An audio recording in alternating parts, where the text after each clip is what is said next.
जब सुने के होई भोजपुरी गाना, बस बजे के चाही गाना।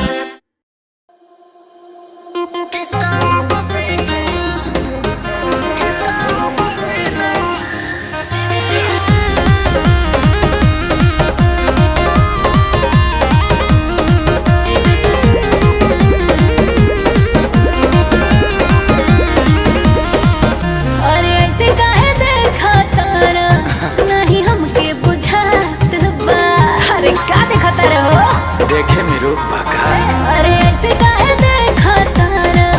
नहीं हमके बुझात बा हम सिंगल पानी ताए में का गलत बात बा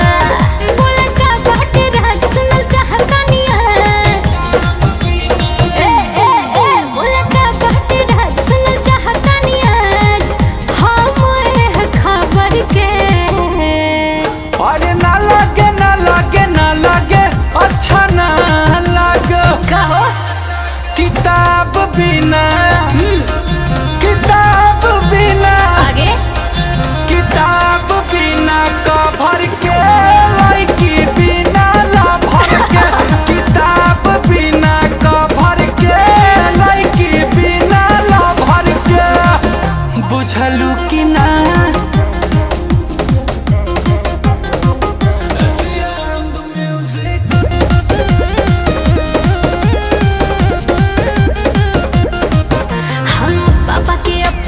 परी हैं हम भाई के सहजादे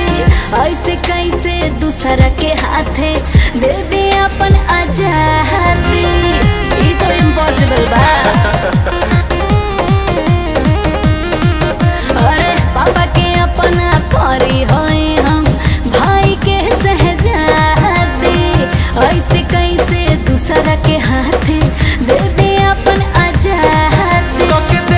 भरोसा एकदम मस्त रहो जवानी में जान हो स्वस्थ रहो फिर रातों दिन हमरे के तू चाहबू कके कॉल जानू डियर बाबू सोना कहबू गुंजनिया टाप राज जनी हो खाना राज ए हो गुंजनिया टाप राज जनी हो खाना राज नहीं तू हमरा सावर के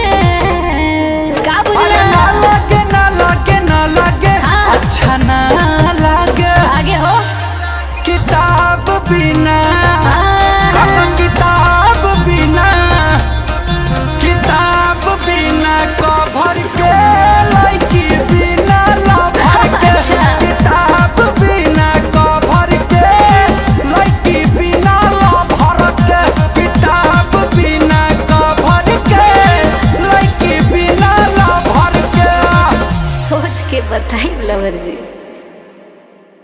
किताब बिना